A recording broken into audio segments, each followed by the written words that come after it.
Assalamualaikum warahmatullahi wabarakatuh.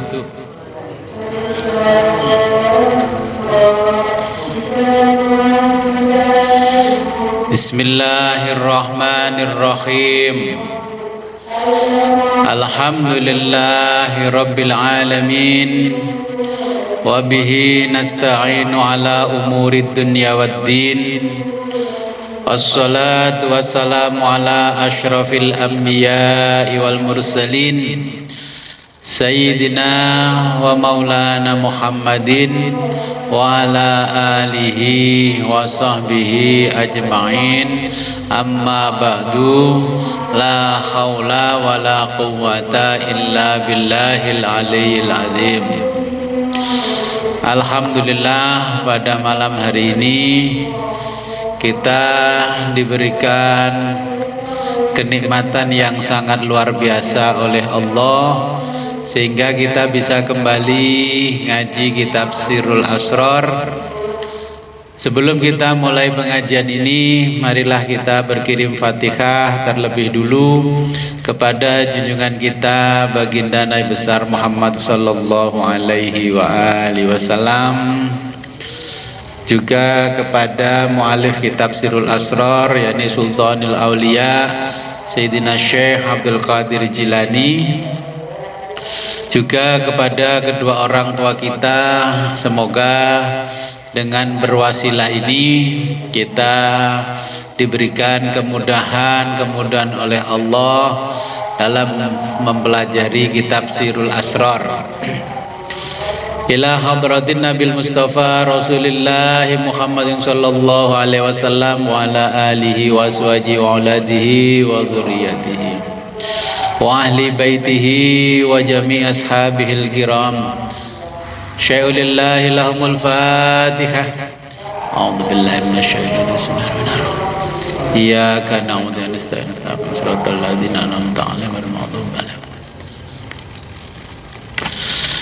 Wa thumma ila hadratis Syekh Sultanul Auliya Sayyidina Syekh Abdul Qadir Jilani qaddasallahu sirrahul aziz. Qaddasallahu sirrahul wa nafa'ana bihi wa bi ulumid darain. Syai'ulillahi lahul Fatihah. A'udzu billahi minasyaitonir rajim. Iyyaka na'budu wa nasta'in ihdinas siratal ladzina an'amta 'alaihim ghairil maghdubi 'alaihim.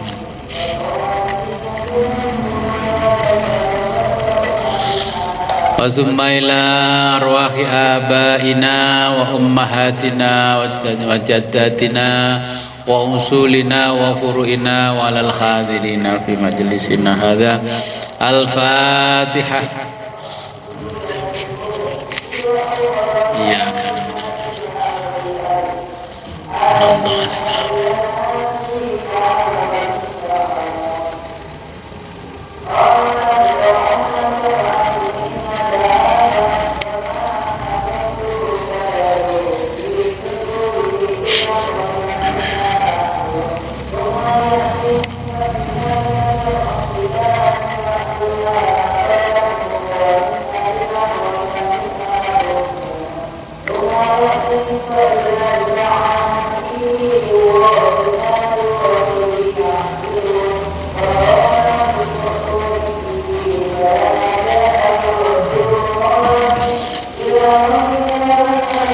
Sampai halaman berapa?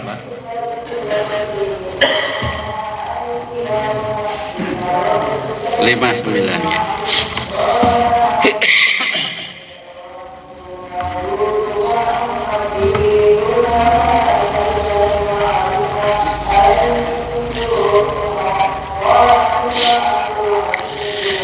Sebelum kita mulai, kita berkirim Fatihah lebih dulu pada kedua orang tua kita.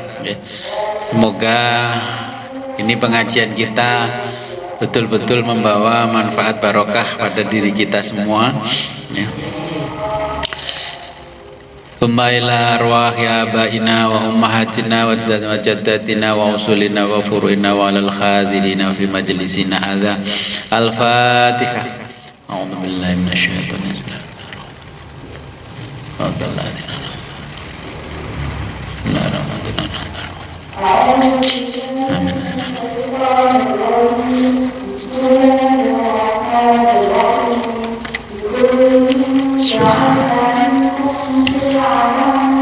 Kama qala sallallahu alaihi wasallam.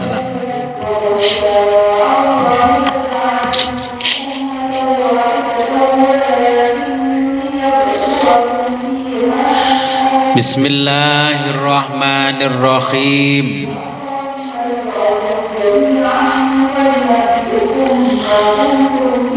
Qala al-muallifu rahimahullahu ta'ala wa nafa'ana bihi wa bi ulumihi fid dharaini amin ya rabbal alamin.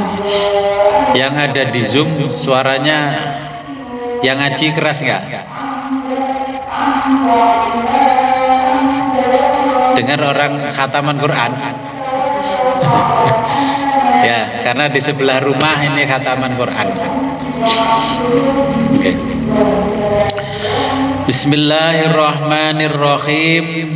Kama qala, sebagaimana bersabda sallallahu alaihi wa alihi wasallam. Inna lillahi, sesungguhnya Allah mempunyai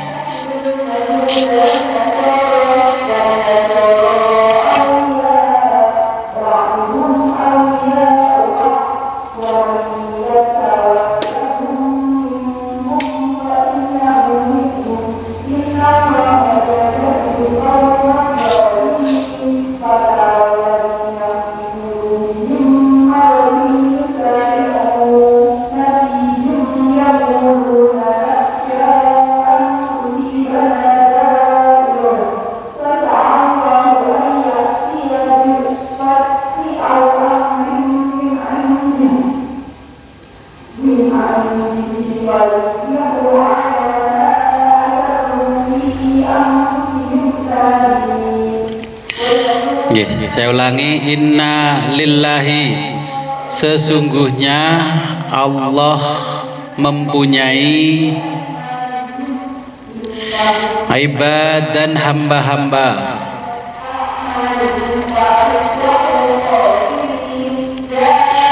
abdanuhum yang badannya, fit dunya, di dunia, maksudnya di bumi, wa qulubuhum, dan hatinya, tahtal arsy, di bawah arsy atau singgasananya Allah. Fa inna, adapun ru'yatallahi, melihat Allah,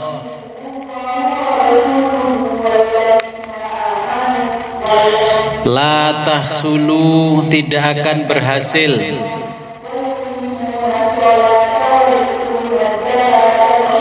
fit dunya, di dunia, bal, tetapi,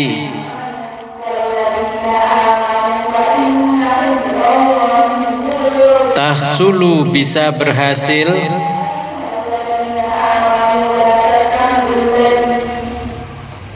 ru'yatu, melihat, sifatillahi ta'ala, sifat-sifat Allah ta'ala,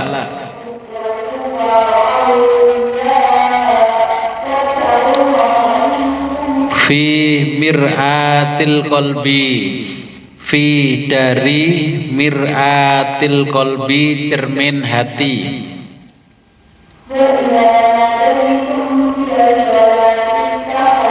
kama qala, sebagaimana berkata Umar bin Khattabi, Umar bin Khattab radhiyallahu anhu,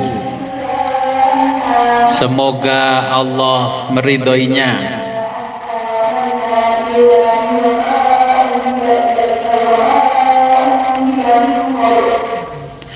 Ro'a melihat, kolbi hatiku, Rabbi kepada Tuhanku,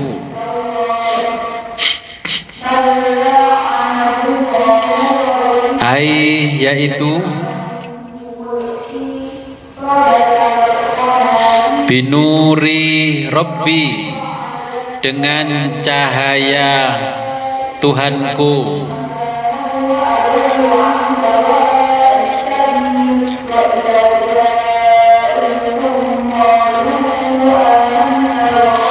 Videonya Abah Nastain saya matikan ininya ya, jangan dinyalakan lagi.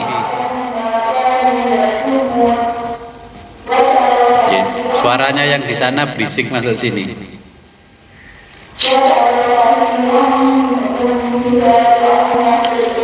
Fal kolbu, maka kalbu manusia,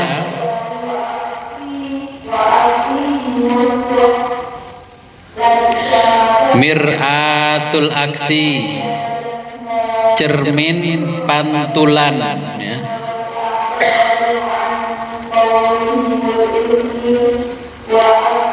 Jamalillahi ta'ala, keindahan Allah ta'ala.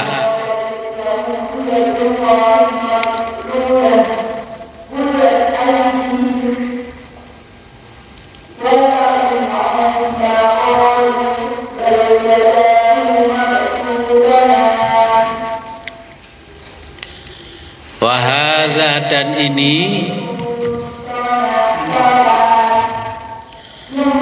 al-musyahadatu,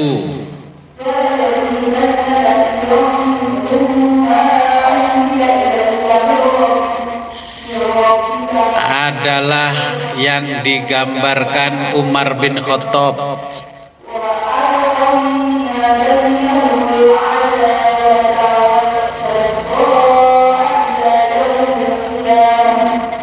La tahsulu, tidak dapat dicapai,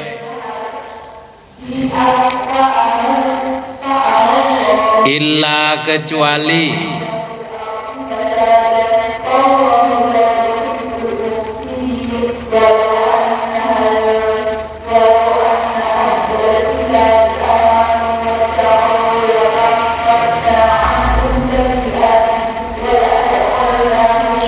bitalkini, dengan atau melalui talqin, syaikhin, seorang syekh, wasilin, yang sudah wusul,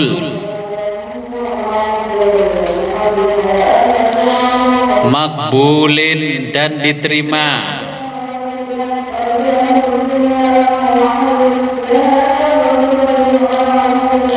minas sabikina, dia termasuk as-sabikin. Nanti saya jelaskan as-sabikin apa.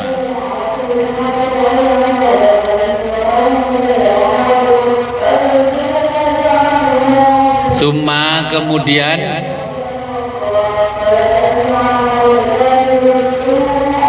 rodda, ditempatkan di bumi,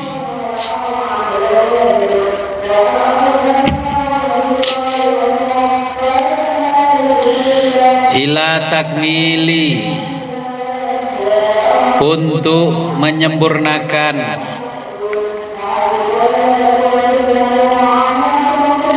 an-naqisina, yang masih kurang,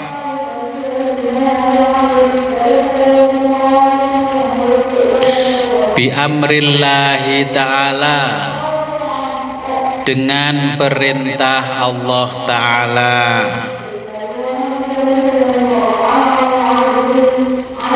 Wa biwasitoti dan berperantara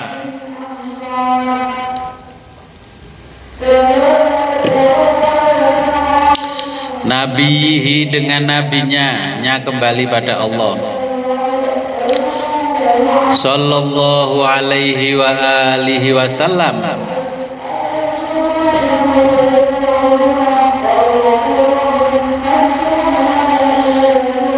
Fa innal auliya,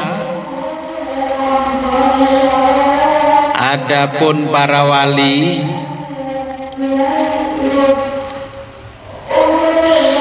lil khawasi, untuk orang-orang khusus,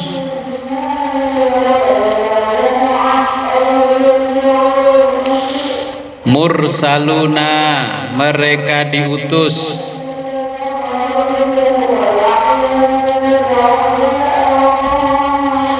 lalil awami, bukan untuk orang-orang awam.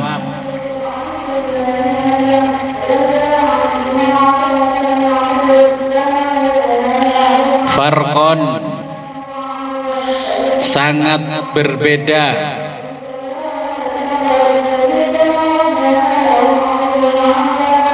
bainan nabi, antara nabi,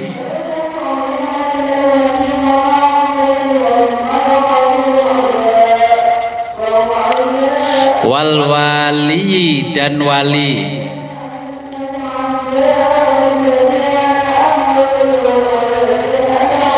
Fa innan nabiyya, adapun nabi,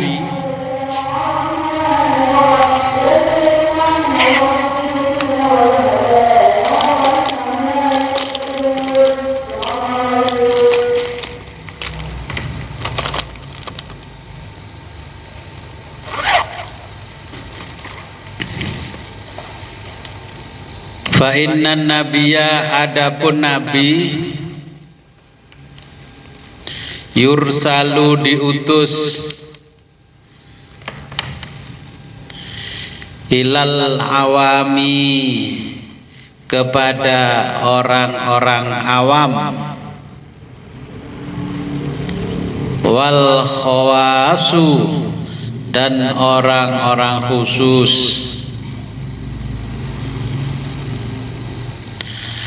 Jami'an, sekaligus,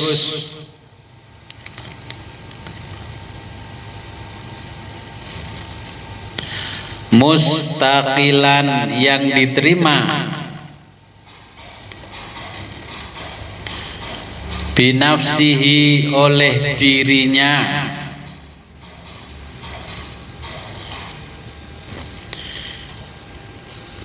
titik di situ, titik dulu.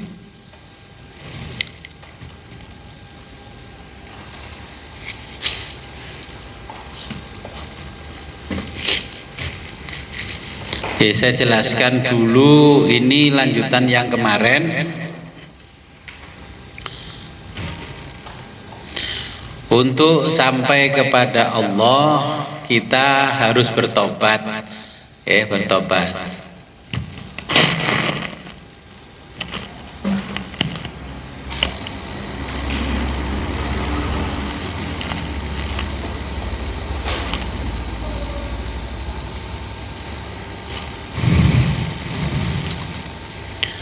Jadi kalau mengikuti apa yang disampaikan oleh Kanjeng Syekh Abdul Qadir Jailani, kalau ingin usul kepada Allah, jangan melakukan dosa kasbul wujud, dosa kasbul wujud.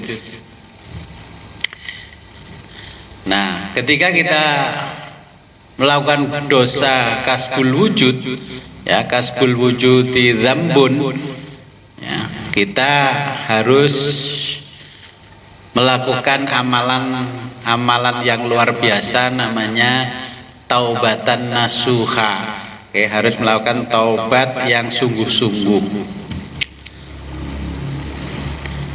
Nah, kemudian ada yang namanya taubat itu inabah, yang namanya inabah. Inaba itu berasal dari kata anaba yunibu yang berarti mengembalikan atau pemulihan. Inabah adalah proses seseorang kembali kepada Allah yang dulunya bergelimang dosa, bergelimang kemaksiatan. Kalau ingin usul kepada Allah, sampai kepada Allah harus melakukan taubatan nasuha. Yang proses pertamanya namanya inabah, ya kembali, bukan hijrah. Ya. Kalau hijrah itu istilahnya selebriti. Ya, ngaji baru seminggu langsung mengatakan saya hijrah. Hijrah itu kalau Telkomsel namanya migrasi dari paket murah menjadi paket premium.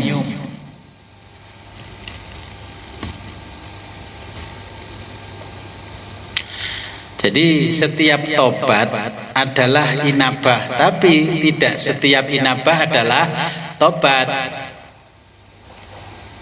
Contohnya begini. Ada orang tekun mengikuti satu kegiatan mujahadah, seperti kita di sini mujahadah. Ya, kita membaca istighfar la ilaha illallah terus astagfirullahaladzim, ya. Tapi ternyata hanya retorika. Nah, ini sudah dijelaskan oleh Syekh Abdul Qadir, ya, kalau taubatan nasuha ya harus betul-betul tobat. Jangan ketika kita mengalami kesusahan, kita menangis kepada Allah, nah terus kita mengatakan ya Allah ampunilah dosa-dosa saya dan sebagainya, itu justru membuat kita ini melakukan dosa kasbul wujud. Sama ketika orang masih miskin, nangis-nangis kepada Allah supaya diberi kekayaan, tapi setelah kaya lupa dengan Allah. Nah, itu kan sudah dicontohkan oleh Allah ketika Nabi Musa namanya Korun, ketika Nabi Muhammad namanya Sa'labah. Ya, di kita kan banyak kalau lagi miskin, ya Gus saya begini-begini, tapi setelah apa yang dia inginkan, nah ini malah menjadikan kita dosa kasbul wujud. Jadi orang tiba-tiba baik, ternyata dia ingin, ya,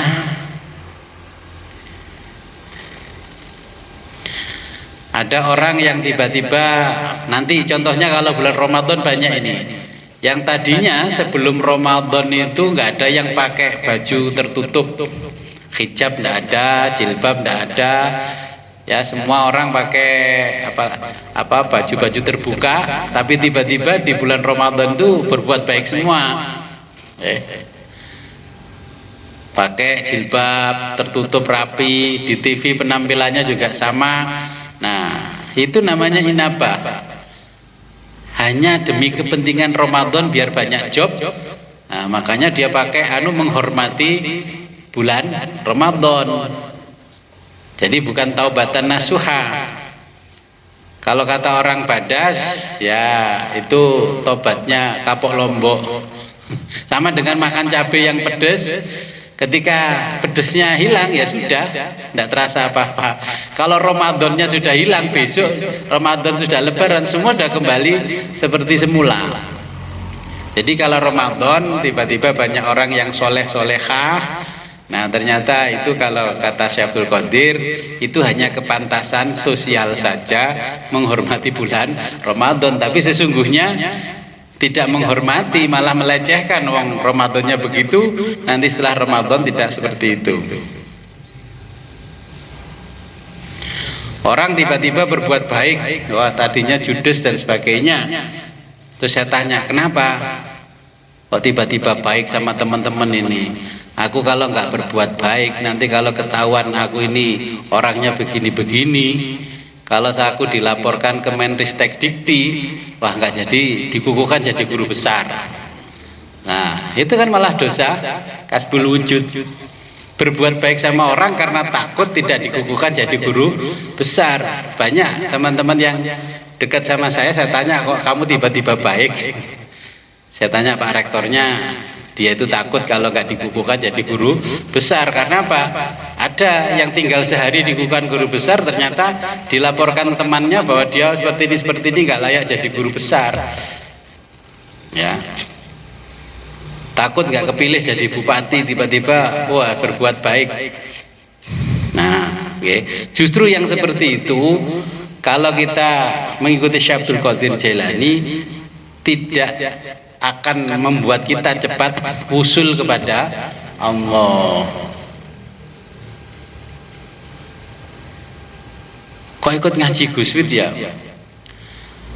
Ada juga orang tiba-tiba ikut ngaji, wes luar biasa, istiqomah. Tapi saya merasakan ini tidak mungkin istiqomah. Setelah saya kenal dan bisa komunikasi dengan saya baik, nah tiba-tiba merospek saya, Gus, bagaimana kalau jamaahnya nanti saya di sini mau presentasi travel saya haji dan umroh.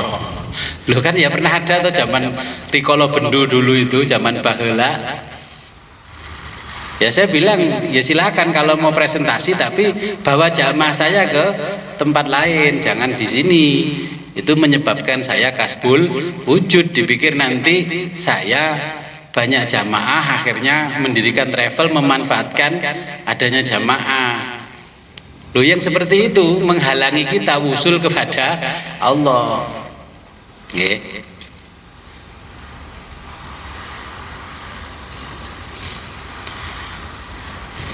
Nah, kita yang hafal Quran tiba-tiba bikin grup tahfidz. Oh, kalau ngundang Bu Hajah Khotijah bersama kawan-kawannya berapa tarifnya? Oh, kalau khatam 30 juz Gus, tarifnya per orang 200.000. Ya, kalau mau dibaca cepat bisa, baca pelan bisa. Kalau mau dibaca sekali duduk khatam 30 juz 15 orang, tarifnya sekian. Nah, itu justru perbuatan yang kasbul wujud. Memang itu sesuatu yang ukhrawi, tapi karena kita uangkan menjadi materi, akhirnya nggak jadi usul kepada Allah.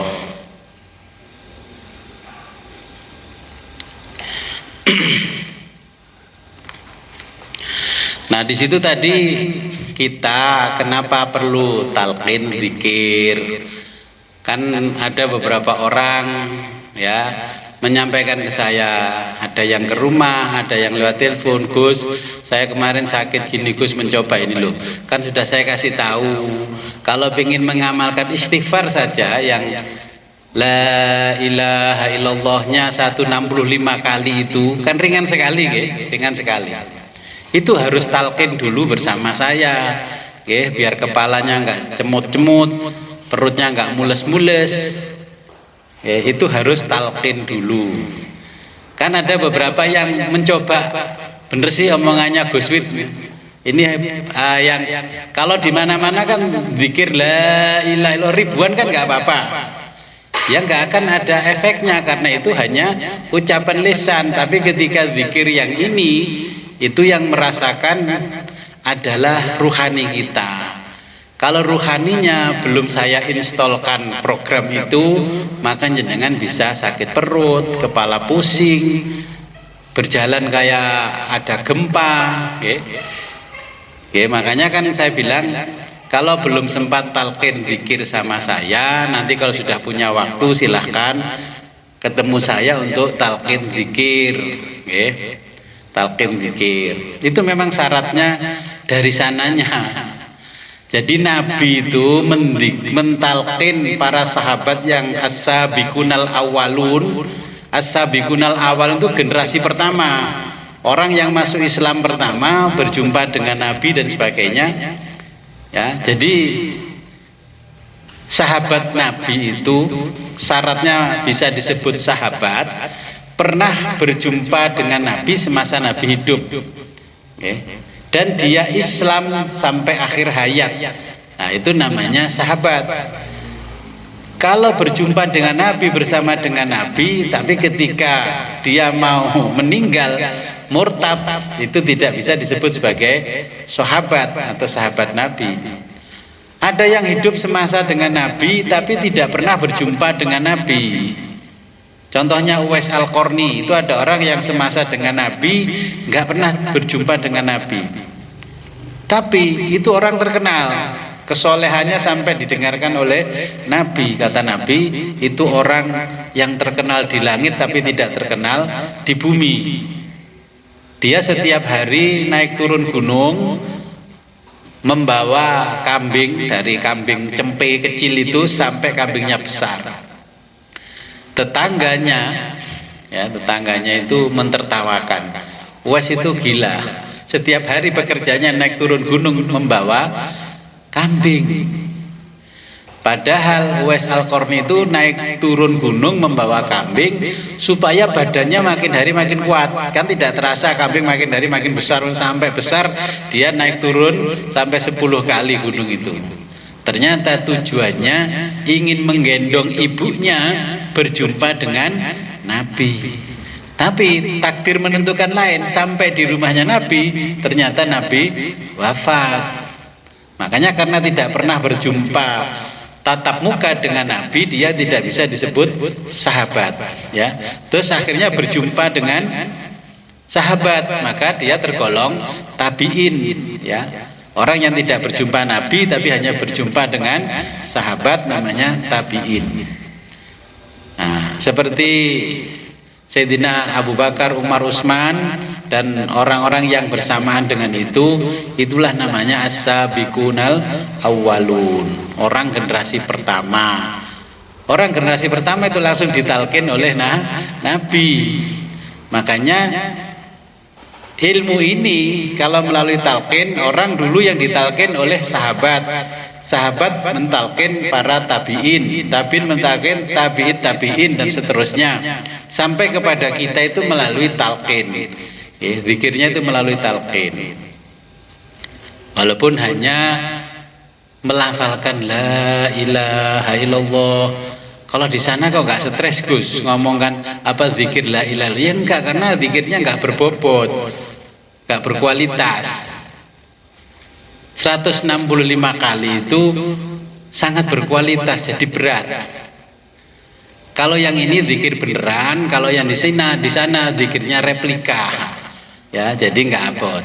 HP Samsung itu kalau replika atau HP yang palsu itu dipegang nggak berat, tapi kalau yang asli kan berat. Nah, kemudian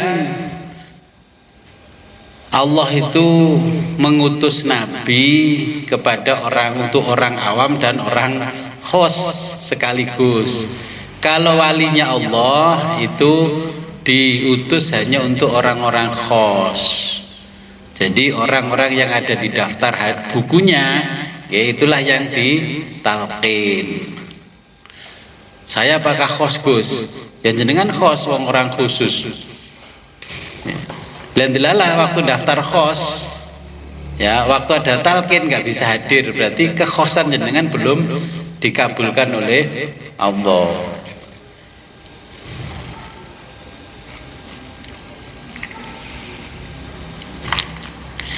Jadi perlu dipahami bahwa inilah pentingnya talqin, pentingnya ketemu guru.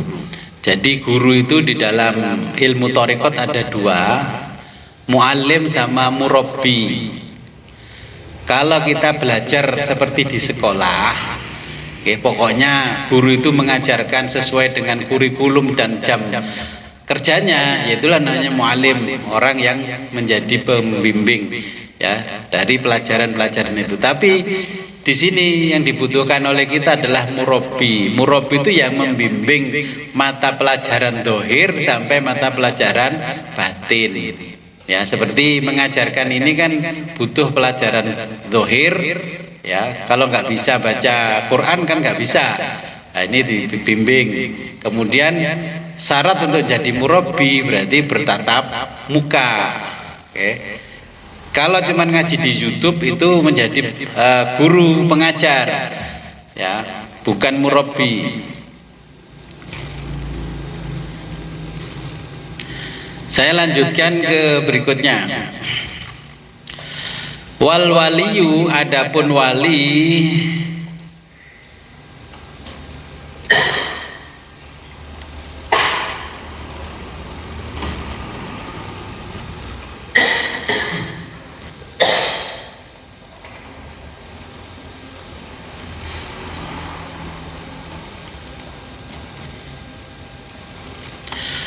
Wal waliyu adapun wali al mursyidu mursyid. Jadi ini wali mursyid. Yursalu diutus lil khawasi untuk orang khusus. Fakot saja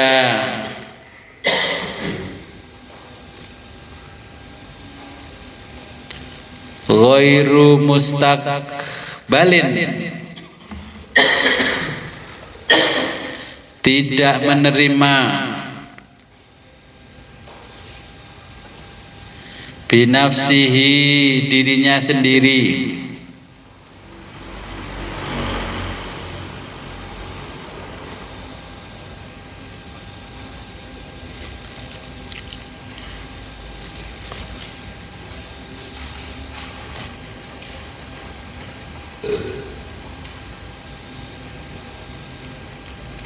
fa innahu bahwa dia la sahata tidak menjalankan tugas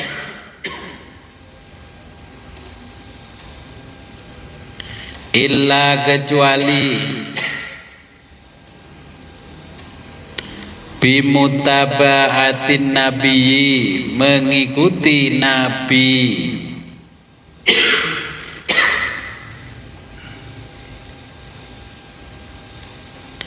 Hatta jadi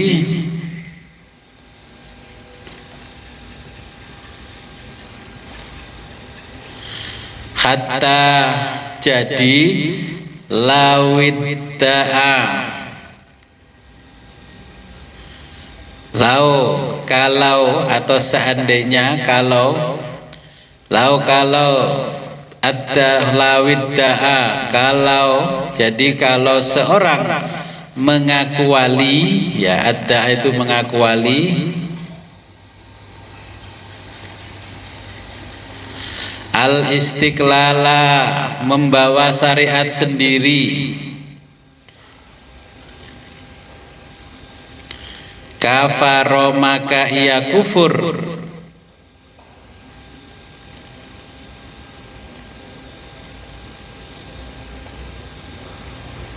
wa innama dan bahkan syabbaha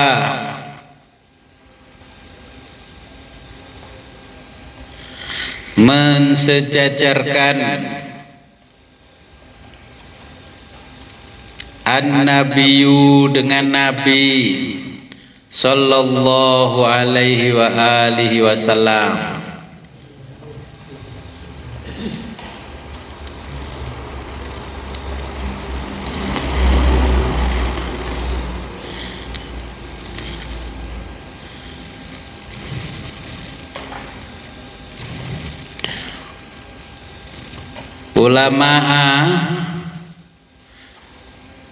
Ulama atau seorang ulama ammatihi dari umatnya,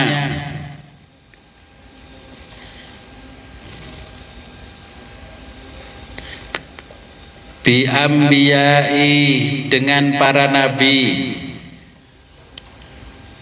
Bani Israila yaitu Bani Israil.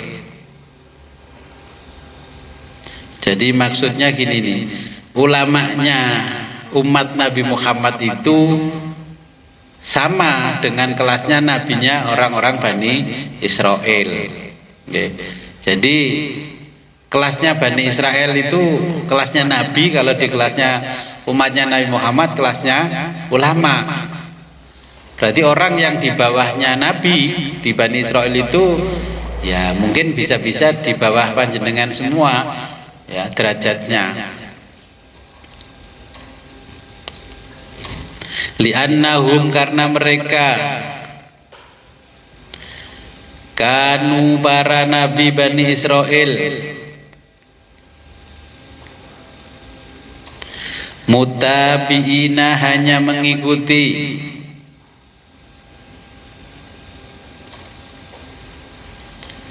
li syariati syariat al mursali nabi yang diutus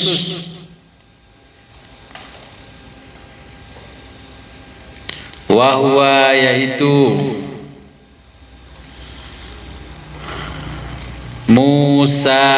Musa alaihi salatu wassalam. Lakin tetapi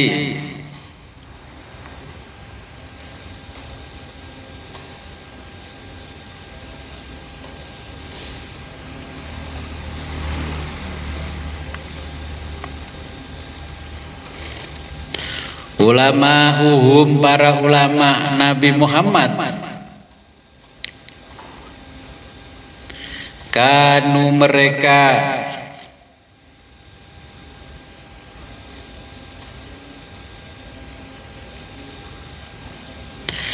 yujaddidunaha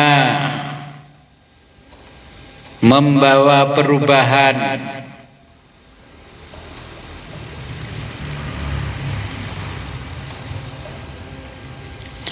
wa yu'akiduna yang sifatnya penguatan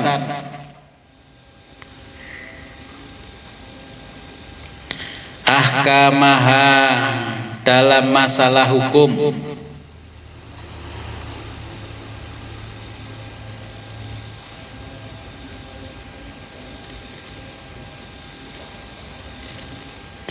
min ghairi dengan tanpa isyanin merubah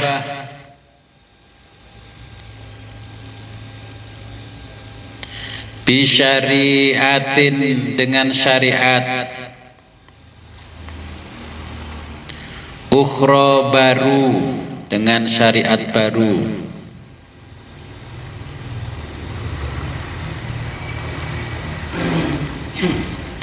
fakadza demikian juga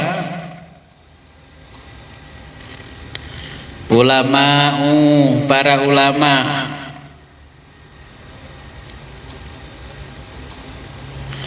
hadhil ummati umat Nabi Muhammad ini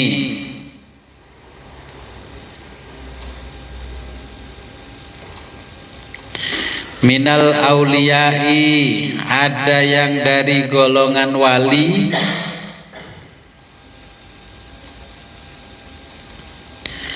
yursaluna mereka diutus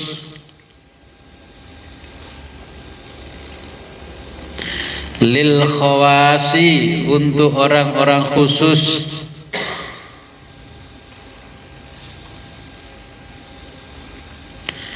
li tajdidi untuk memperbarui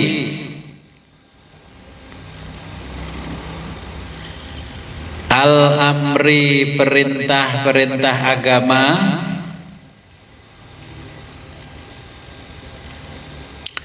wan nahi dan larangannya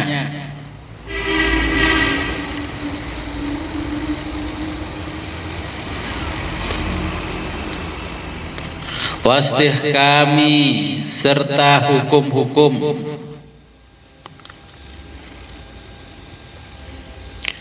al-amali amal ibadah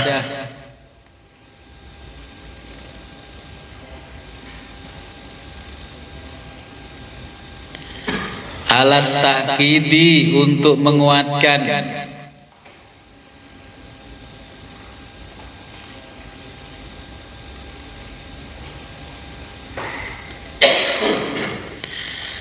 al-ablaghi yang diterima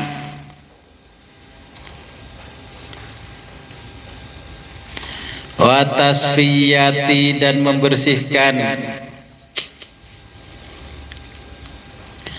ahli syariati ahli syariat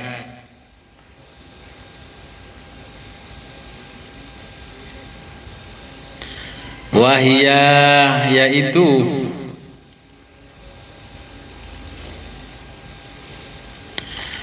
fil qalbi dalam hati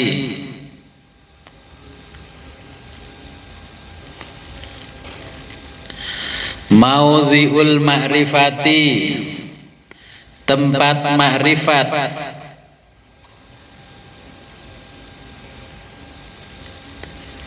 Wahum, dan para wali.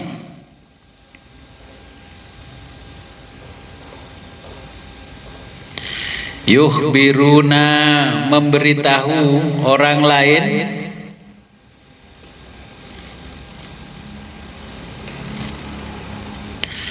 Bi ilmin nabi, dengan ilmunya nabi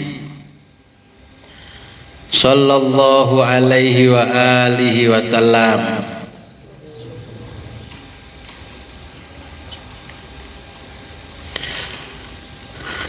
Ka ashabis suffati, seperti ashabus suffah.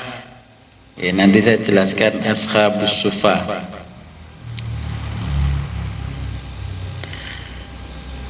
Kanu, mereka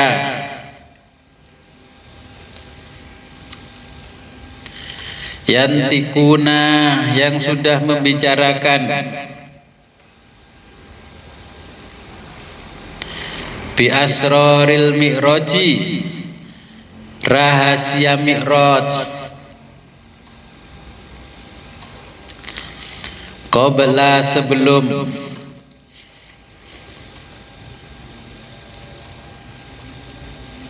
urujin nabiyyi, diberitahu oleh Nabi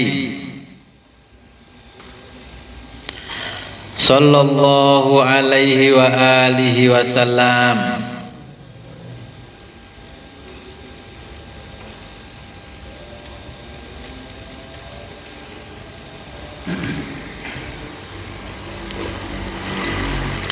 Fal waliyu, adapun wali,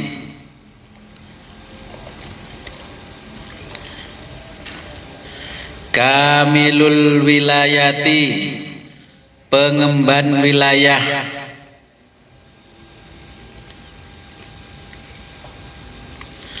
Al Muhammadiyati, kenabian Nabi Muhammad.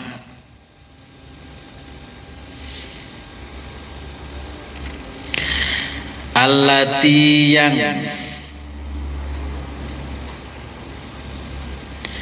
hiya, dia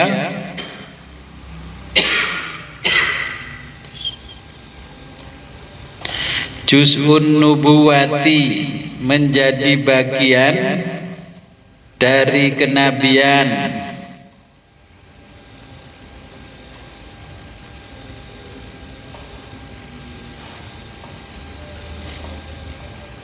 Wa batinuhu, dan batinnya. Amanatun, adalah amanah.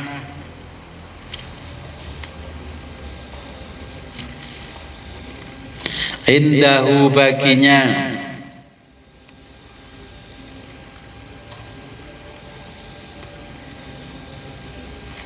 Walaisa, dan bukankah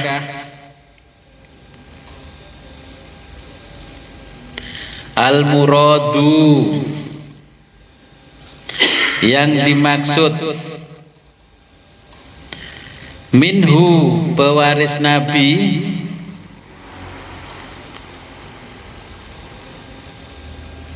man, orang, taro, sama, yang sekedar memiliki,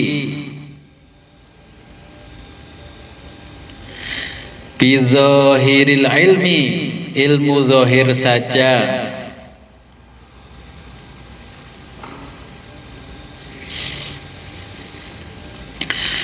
Li'annahu, meskipun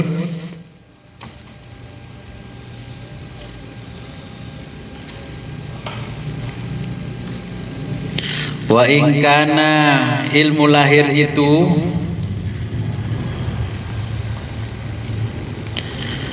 minal warosati, berasal dari warisan an-nabawiyati, nabi.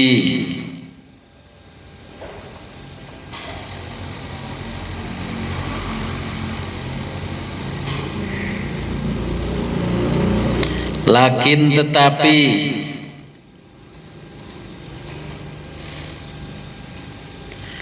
huwa dia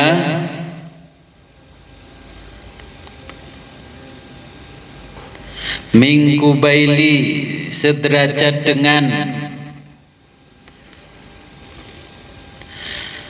zawil arhami. Zawil arham itu istilah dalam ilmu waris.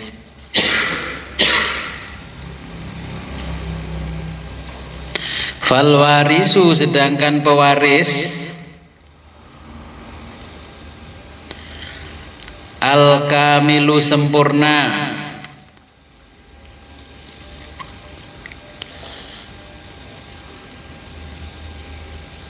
man orang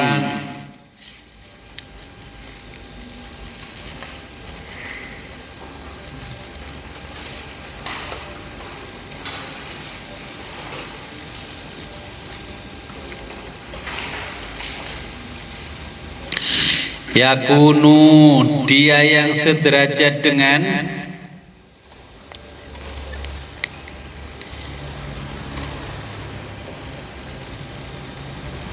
yakunu bimangzilatil ibni, dia yang sederajat dengan anak kandung.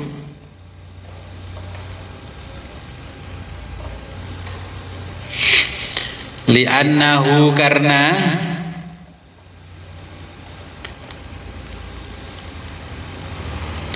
min termasuk akrobil asobati, asobah dekat. Ini Syekh Abdul Qadir Jailani mengistilahkan dengan ilmu faraid, ya, pembagian harta waris menurut Islam. Fal waladu sedangkan anak kandung sirrul abi rahasia ayah,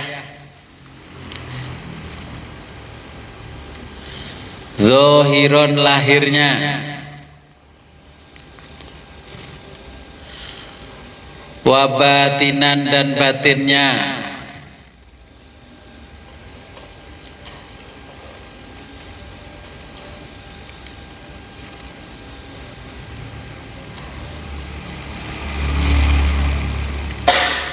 walidzalika demikianlah qala bersabda Rasulullah sallallahu alaihi wa alihi wasallam,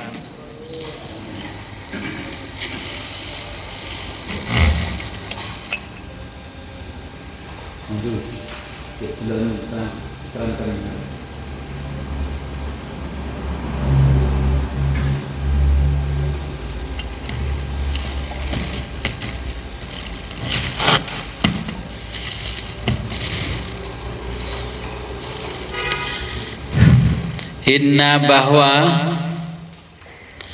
minal ilmi ada ilmu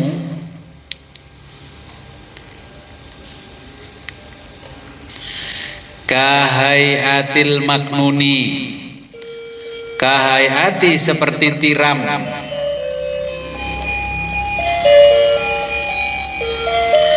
al maknuni tersembunyi,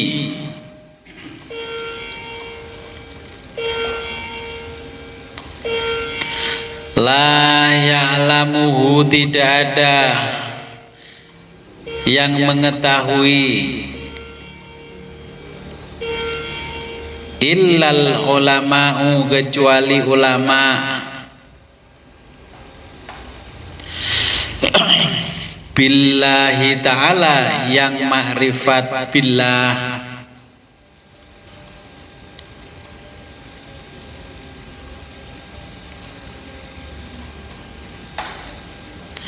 faida ketika natoku bihi mereka membicarakannya,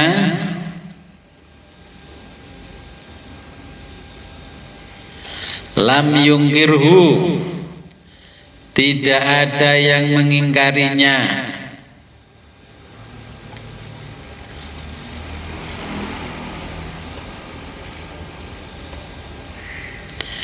illa kecuali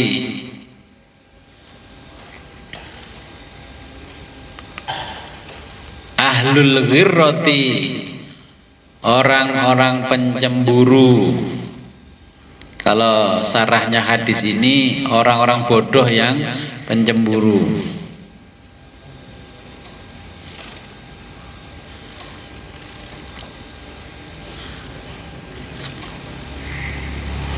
Wahada, dan inilah wasirru, wadia asirru sir,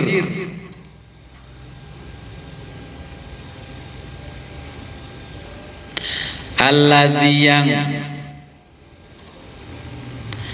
istudia, yang ditetapkan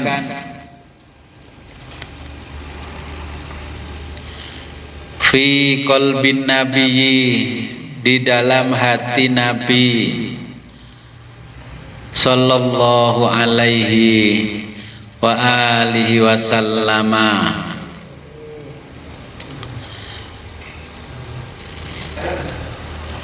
Lailatul Mi'raji, pada malam Mi'raj,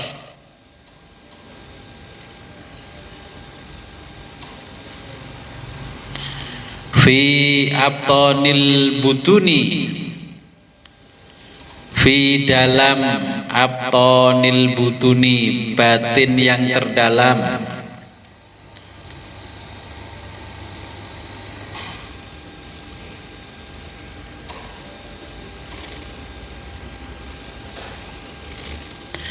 as-salasina 30, alfan ribu, as-salasina alfan 30.000 lapis,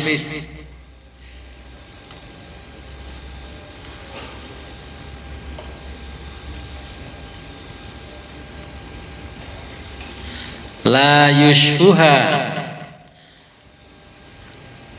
Nabi tidak memberikan sir itu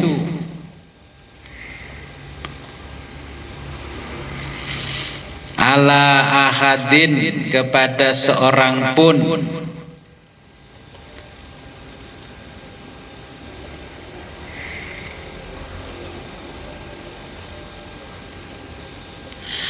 minal ammati, dari orang-orang awam,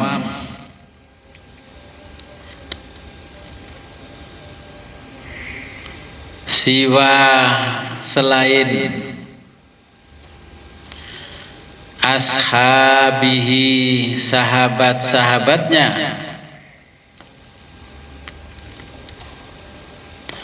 al-muqarrabina, terdekat, wa ashabis sifati, dan ahlus sifah, ahlus sufah,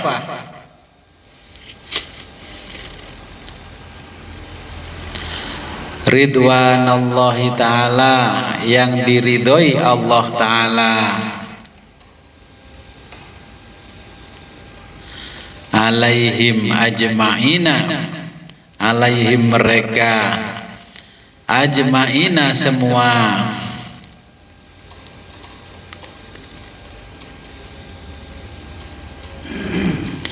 wa nafa'anallahu, wa nafa'ana, dan memberikan kita manfaat,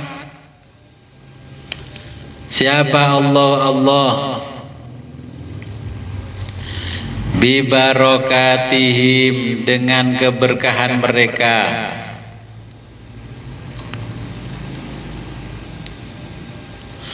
wa afadha, dan memenuhi alaina, kita,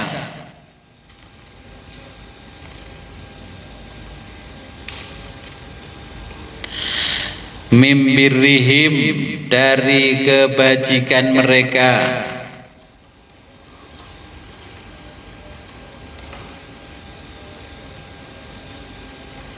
wa ihsanihim, dan kebaikan mereka,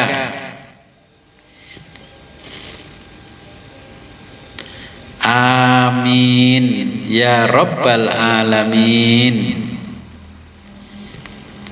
Amin. Ya, ini Syekh Abdul Qadir Jailani mendoakan kita. Wa barakati, dengan keberkahan zalika sirri, sir tersebut, qiyami syariati, dapat tegak asyariati, syariat, al-mutahharati, yang suci, ila yaumil kiamati, hingga hari kiamat.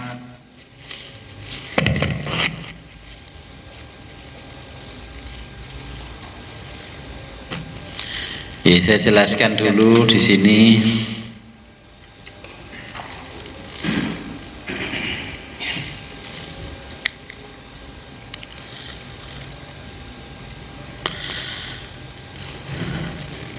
Nabi di sini mengisyaratkan, okay. Jadi sebenarnya kalau dibandingkan Bani Israel yang menurut Al-Quran itu umat pilihan, ya suku bangsa pilihan, tapi Nabi menegaskan sehebat-hebatnya nabinya Bani Israel itu setara dengan ulamanya umatnya Nabi Muhammad. Kalau jenengan yang malam ini ngaji itu sebenarnya ya setara dengan nabi-nabi yang nggak begitu terkenal di Bani Israel. Yang paling terkenal kan Nabi Musa, Nabi Isa, nabi yang lain-lain seperti Uzair sebagainya. Ya, kalau orang Kristennya menyebutnya Ezra, itu ya kelasnya masih pinter ulamanya umat Nabi Muhammad. Kita lihat di kita aja di Indonesia, khususnya di tanah Jawa, ulama itu top-top semuanya, ya. Masih muda-muda itu udah hebat-hebat semuanya. Itu bisa mengalahkan nabi-nabinya Bani Israel. Tetapi kita kalau menginginkan ilmu kenabian, ya harus melalui jalurnya kenabian, bukan jalurnya kejadukan. Tahu kejadukan ya? Orang itu belajar karomah, banyak yang belajar karomahan, akhirnya sakti, bisa menerawang dan sebagainya. Itu bukan jalur kenabian, itu masih, kalau kulit kita kulit arinya, belum pada intinya. Itu hanya bagian terkecil dari ilmu kenabian. Contohnya dimanfaatkan oleh ulama terdahulu, pencak silat. Itu gerakan yang dihasilkan dari gerakan-gerakan sholat dan karomahnya orang ahli sholat, makanya namanya pencak silat. Tapi sekarang orang melakukan pencak silat ya nggak mau sholat. Dulu ahli pencak silat itu santri yang sholatnya tekun, ngajinya tekun. Sekarang enggak. Wis pokoknya belajar pencak silat, pagar nusa. Habis latihan pencak silat di pagar nusa jam 11-12 malam gak subuhan. Ya karena tujuannya hanya mencari karomah saja, tidak mencari inti dari amalan itu.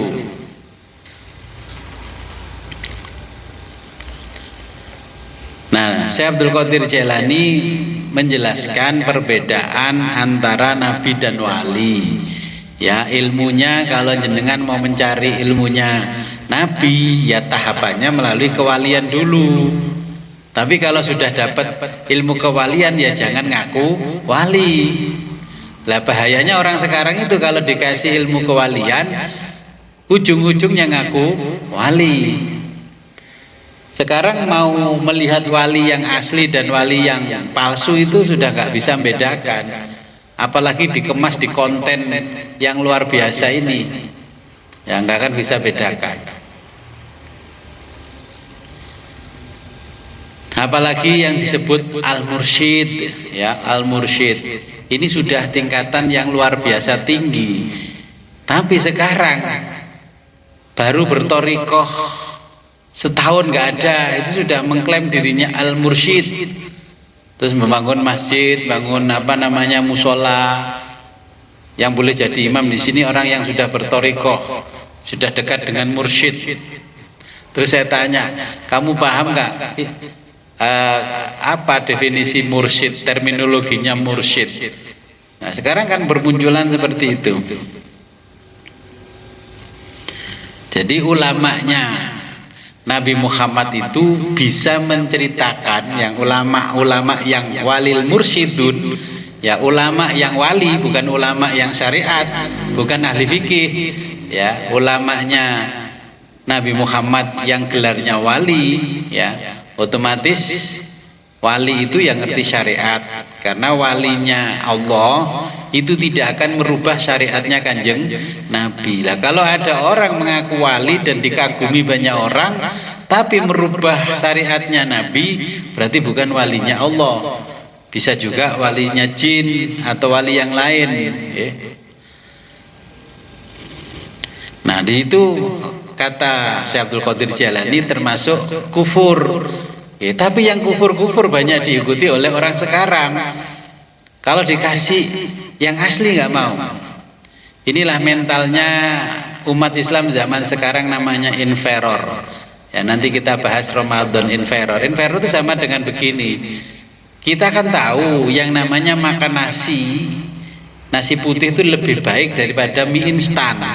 Tapi orang sekarang itu menyukai mie instan daripada nasi putih. Itu contoh mental inferor. Kalau dikasih ulama yang asli, benar-benar kualitas ulama, gak banyak yang ikut, karena ngajinya gak lucu.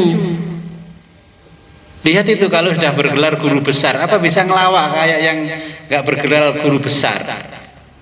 Pastikan hati-hati, karena dia seorang guru besar, ngomong dipikir dulu.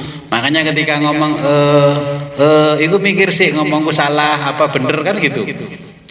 Nah, yang digemari oleh orang zaman akhir pokoknya bisa ceramah, bisa ngelawak, ngelucu di atas panggung, itulah yang digemari. Kalau kata orang Jawa Barat, yang penting bisa ngabodor, ya, kayak si cepot digemari. Nah, ini makanya Syekh Abdul Qadir Jailani mengutip hadisnya Nabi, mengisyaratkan kepada kita, ya, ulama yang betul-betul ulama, ya, ulama itu yang betul-betul menjadi pengayom umat, ya, ilmunya yang diberikan itu semuanya tidak ditutup-tutupi. Ulama tiba-tiba, ayo, siapa yang berani perang hari ini, kita kumpul, kapan janjinya? Ya, itu terus gimana ulama ngajak perang sama bangsanya sendiri? Itu kalau menurut kualitasnya Syekh Abdul Qadir Jailani, ulama syariat saja sudah enggak kelasnya, apalagi wali. Seharusnya kan membawa ketenangan bagi orang-orang di sekitarnya. Kalau ngajak perang kan peluangnya lebih besar itu di Palestina itu. Berangkat duluan sana, lo buktikan kalau sekti. Nah, itu kan sekarang contoh-contoh. Tapi yang begitu itu pengikutnya banyak, ya kan? Ulama yang benar-benar ngejak pada kebaikan, malah pengikutnya sedikit. Ya.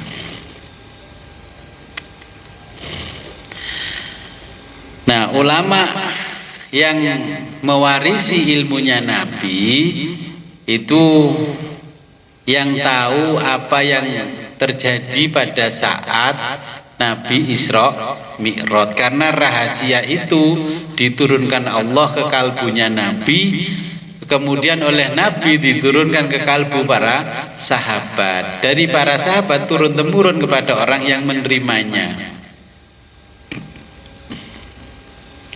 Ya, jadi kisah Isra Mi'raj itu sebagai standar seorang wali.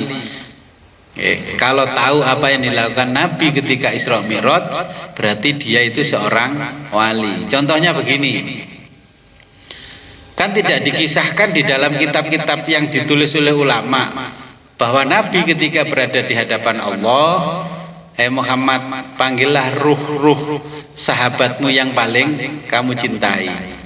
Ternyata yang datang duluan ruh sahabat namanya Abu Bakar Siddiq. Ya, ternyata Nabi pulang Isra Mi'raj yang percaya pertama itu adalah Abu Bakar Siddiq. Abu Bakar, ya Abu Bakar. Karena percaya kisah Isra Mi'raj yang disampaikan Nabi, maka Nabi menjuluki beliau jadi As-Siddiq, orang yang betul percaya dengan apa yang disampaikan Nabi.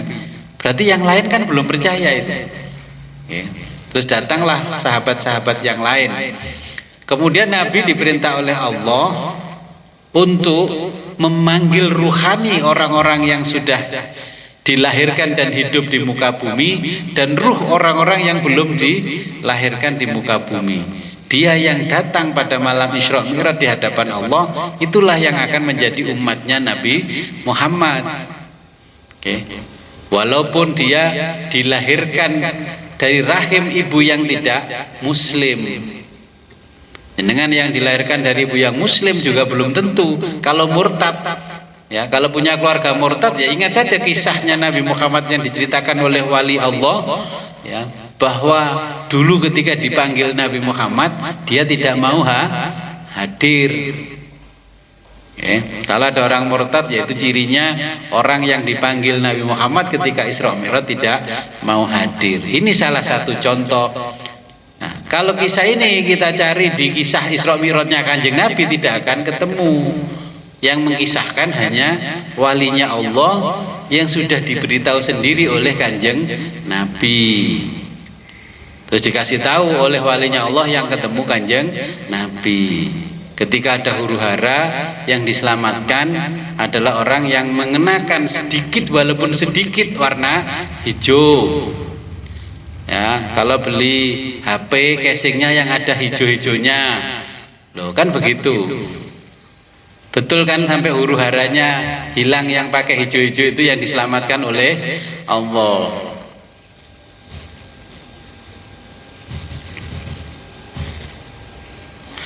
Nah, di sini ada yang namanya Ashabus Suffah, ya, orang sufi yang dulu di masa Nabi itu berada di sebelah kiri masjid, ya, ada di Masjidil Haram, ada di Masjid Nabawi.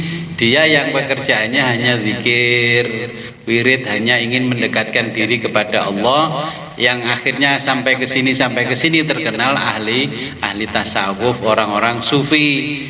Dia itu termasuk orang-orang kaya, tapi tidak tergila-gila dengan kekayaannya. Kekayaannya dimanfaatkan untuk kepentingan agama dan akhirat, ya, Ahlus Suffah. Nah, yang di sebelah lagi ada orang yang ahli zikir. Kemudian yang di tengah-tengah masjid itu ahli belajar. Makanya di sini di tengah itu majelis taklim, di sebelah lagi majelis zikir, di sebelah lagi majelisnya Ahlus Suffah. Tapi Nabi mendekati orang yang majelis taklim. Makanya ulama NU itu di mana ada majelis taklim, di dalamnya ada majelis zikir. Di mana ada majelis zikir, di dalamnya ada majelis taklim. Karena itu mengikuti Nabi. Kok ada majelis taklim tidak menerima majelis zikir? Nah, ini perlu kita pertimbangkan. Nabi saja di Masjid Nabawi, di tengah-tengah majelis zikir ya ada majelis taklimnya, di majelis taklim ya ada majelis zikirnya. Kalau seperti kita akan ngaji, ya ini majelis taklim namanya. Tapi kita kasih amalan-amalan seperti orang majelis zikir, tinggal nanti zikirnya di rumah, bukan di sini. Makanya dulu zikirnya sirri. Nah, rahasia yang sir itu yang sangat rahasia. Makanya ini kan ditulis oleh Syekh Abdul Qadir Jailani, namanya Sirrul Asror, rahasianya rahasia. Itu yang disampaikan oleh Nabi. Maka idealnya setiap majelis taklim ada majelis zikirnya. Ya, kita nggak menyanjung ulama NU, yang memang ideal ya di mana ada majelis taklim harus diimbangi majelis zikir. Kalau hanya taklim saja, nanti Islamnya jadi formalitas, sholatnya ya formalitas, semua formalitas, Akhirnya di masa modern disebut Islamnya liberal. Kalau zikir saja nanti hanya mengandalkan intuisi, ya, teropong-teropong kesana kemari, hanya merem meropong, nanti Islamnya sama dengan orang-orang yang ahli kebatinan. Nah, ya, jadi kalau majelis taklim saja kita nanti jadi Islam formalitas, namanya liberal. Kalau hanya tasawuf saja tanpa syariat, nanti bisa kita terbawa dan terseret ke aliran kebatinan. Nggak usah sholat, wong kita sudah, yang penting kan ingat kepada Allah. Ini ajaran tasawuf. Apa sholat jengkang-jengking itu namanya sholat raga, yang penting sholat batin. Terus mereka menamakan ini sholat daim dan sebagainya. Padahal kata Nabi, la sholata illa bihuduril qalbi. Jadi ini pesannya Syekh Abdul Qadir, syariat tetap kita jalankan, ya, ahlus sufah, tasawuf itu ya kita jalankan. Kalau syariat tanpa tasawuf, beribadah tanpa renungan. Sholat tuh akhirnya bosan, tidak sholat, tidak pernah merenungkan. Contohnya, kalau hanya syariat saja, ketika diperintahkan Allah zakat, apa makna zakat? Zakat itu kan dilatih oleh Allah untuk melepaskan segala sesuatu yang melekat pada diri kita yang disebut kepemilikan. Itu latihannya. Oh, disuruh melepaskan kepemilikan 2,75 kg beras, ya setornya 2,75. Suruh zakat 2,5%, ya 2,5. Itu tujuan dari zakat itu adalah melatih kita untuk melepaskan diri dari rasa kepemilikan. Puasa itu bukan apa-apa, itu puasa bagaimana melepaskan kita ini dari kebendaan duniawi. Gak dididik takarannya, nikmat itu makan. Ya kan makan, terus makan. Apalagi dari kecil, nenek moyang kita sudah gini. Kalau tanya sekolah saya dulu, sudah makan belum, kok mau berangkat sekolah? Makan dulu. Nah, kita dari kecil sudah dididik kalau nggak makan nggak punya tenaga. Jadi udah ngikutin Belanda, kalau nggak makan nggak pinter. Makan itu ya makan daging. Ya. Nah, dulu kecil saya nggak makan daging, nasinya itu sawut, apa itu namanya, singkong diparut, ya, singkong kaspe itu loh, diparut, kasih kelapa, terus dikasih sayur, sayurnya lompong. Dari mana suruh sehat, suruh cerdas? Ya. Tapi anaknya orang Jawa beda, kecerdasannya berbeda, karena orang Jawa itu banyak menyimpan rahasia kenabian.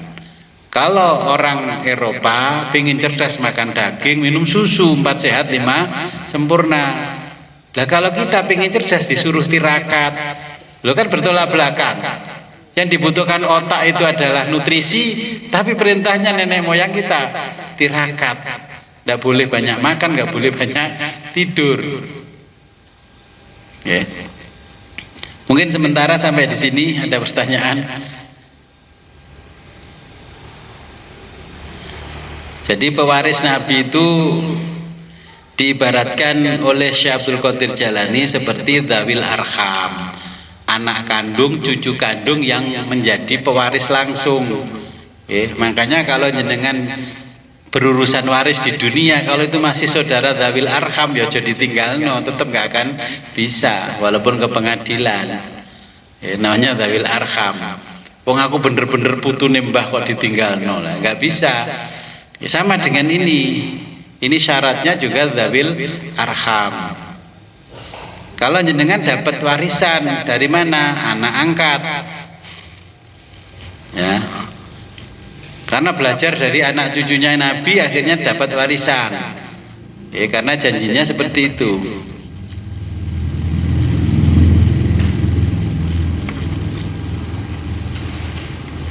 Jadi warisannya itu sampai hari kiamat. Lah ini yang sekarang sudah jarang, bahkan tidak ada. Dulu saja saya awal-awal ngaji pindah ke sini masih membaca Rabbi fangfa'na bibarakatihim wahdinal husna bihurmatihim wa amitna fi tariqatihim wa mu'afatim minal fitani. Sekarang kan nggak pernah. Itu yang diajarkan oleh ulama terdahulu mengikuti Nabi. Rabbi fangfa'na, ya Allah berikanlah kami manfaat dari orang-orang yang mewarisi ilmu kenabian. Itu loh ditibak yang alenia bait yang terakhir kan ada Rabbi fangfa'na. Tapi kadang orang tibaan itu mesti ditinggal dicuplik-cuplik. Padahal tuh Syekh Ahmad Tadibai menulis itu mengikuti ulama terdahulu. Kalau nggak dapat keramat gandul Syekh Abdul Qadir Jailani, ya kita nggak dapat ilmu ini. Ini kan juga termasuk keajaiban. Kitabnya Syekh Abdul Qadir Jailani Sirrul Asrar sampai di Badas, kemudian didatangkan oleh Allah yang ngaji. Kalau nggak didatangkan Allah kan nggak mungkin ngaji, karena banyak orang yang mau ikut ngaji, saya tolak. Kemarin mau ikut ngaji Ramadan saya tolak. Alasannya apa?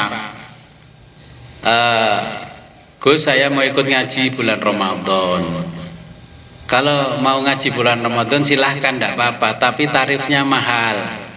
Saya gitukan langsung. Loh, mahal gimana? Kalau kamu nggak punya deposit 1 juta minimal nggak bisa ngaji Ramadan.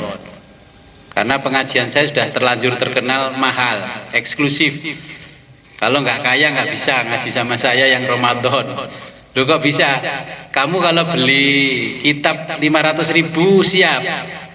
Padahal kan cuma saya suruh ganti 150. Kok mahal Gus? Ya sudah, kalau kamu sudah bilang mahal nggak usah ikut ngaji. Karena jalan menuju Allah itu sangat mahal. Tidak semua orang menemukannya. Nah, kalau sudah membayangkan 500.000 saja mahal, bagaimana bisa ikhlas?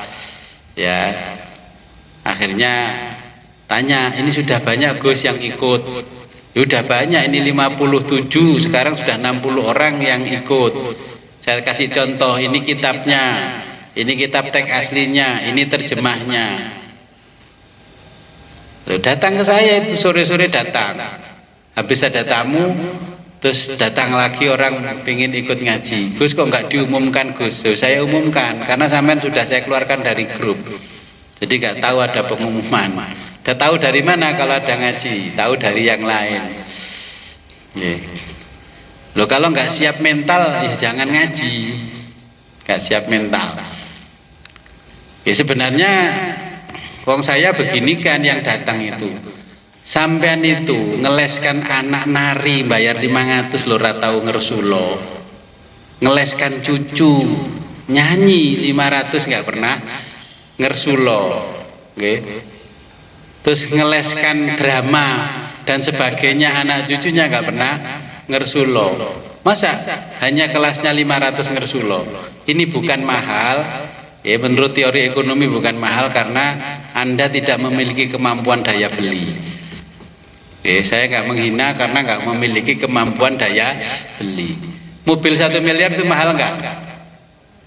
Kalau bilang mahal berarti nggak memiliki kemampuan daya beli. Yo wis gak usah pengen mimpi numpak Alphard, naik Cherry saja yang 30 juta dapat. Gitu. Jadi logika berpikirnya begitu. Karena apa? Kita yang ngaji itu harus sistemnya istiqomah karena pengen dapat warisan. Oh, kadang-kadang nyambangi mbak 5 tahun pisan kok mbak mati jaluk warisan, kan ya lucu. Kemana dulu ketika mbah masih hidup kok nggak pernah muncul? Kan banyak itu orang yang begitu. Apalagi ilmunya Nabi.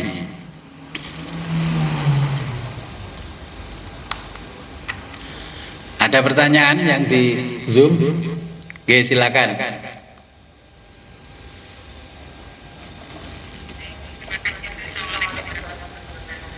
Waalaikumsalam. Nggih.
Nggih, waalaikumsalam.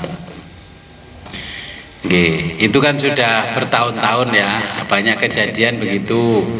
Tiba-tiba ketika Ramadan bagi-bagi takjil di jalan. Oke, ngajak buka bersama. Tapi faktanya kan ketika buka bersama ya gak ada yang sholat maghrib loh. Di hotel-hotel itu loh. Mbuh pejabat, mbuh saya sendiri. Tanya itu yang pernah saya ajak buka-buka bersama, apa pernah sholat maghrib? Nah, Allah itu menjadikan bulan itu Ramadan. Itu adalah miniatur bagaimana kita bisa menyeimbangkan amalan duniawi dan ukhrawi.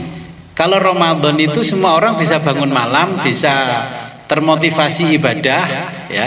Tapi Ramadannya hilang, langsung hilang. Padahal maunya Allah itu ya sepanjang tahun, sepanjang hari kita persis Ramadan. Ya, itulah kehidupan yang seimbang antara duniawi dan ukhrawi. Tapi kalau hanya wah ini mumpung Ramadan, yuk cari berkah Ramadan, bagi-bagi. Terus kita adakan kegiatan sosial, ke panti, nyantuni ini. Itu kalau kita belajar tasawuf ya kasbul wujud. Wong nyatanya ngasih makan di pinggir jalan, bagi-bagi takjil. Wong takjilnya ya cuman gitu-gitu aja. Wong andai kata kita minum ya nggak mau. Terus bagi-bagi baju lebaran. Ternyata yang kita beli untuk dibagi baju lebaran itu bukan merek-merek branded, bukan 3 second dan sebagainya, bukan. Nah, berarti itu kan nggak dinilai ibadah oleh Allah. Tapi kita kan bicara tasawuf ya, bukan bicara kelas orang awam. Kalau jenengan amal ibadah di bulan Ramadan tidak menjadikan kasbul wujud, dosa kasbul wujud, berarti kalau mau bagi takjil ya beri mereka itu minuman yang paling istimewa. Kalau kolek saja kan sudah lazim, tukang becak bisa merasakan, bikin sendiri. Ya sekali-kali lah beli momoyo, ya mixway itu dibagi-bagi. Kepala sekolah aja makan minum momoyo mixway berapa kali. Pokoknya kalau kita beli sesuatu mikir, nah itulah baru dinilai ini. Wong belikan baju untuk anak yatim, kan pasti grade-nya di bawah kita yang yang bersedekah.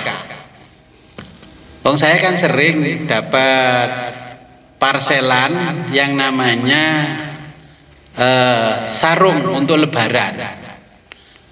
Saya niteni orang-orang tertentu, menurut saya hartanya sudah 1 miliar ke atas. Tapi kalau belikan saya, ini contohnya bukan nyindir jenengan ndak, ini ngomong fakta saja. Belikan saya itu maksimal wadimor.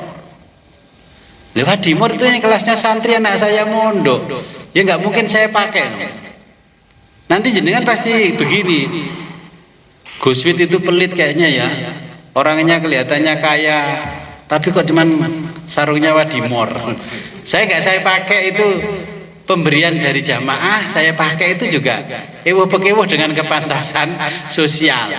Contoh itu kalau ke saya, ya makanya kalau ke orang fakir miskin, bagaimana membahagiakan orang fakir miskin? Apa yang dipakai dia setiap hari? Makanya saya tidak merekomendasikan kalau ngasih makanan buka bersama itu masih kelasnya pecel, nasi kuning, nasi kelas biasa. Ya minimal itu standarnya resto yang orang miskin itu yang lidahnya tidak mungkin ketemu walaupun setahun sekali. Ya, itu baru diterima Allah.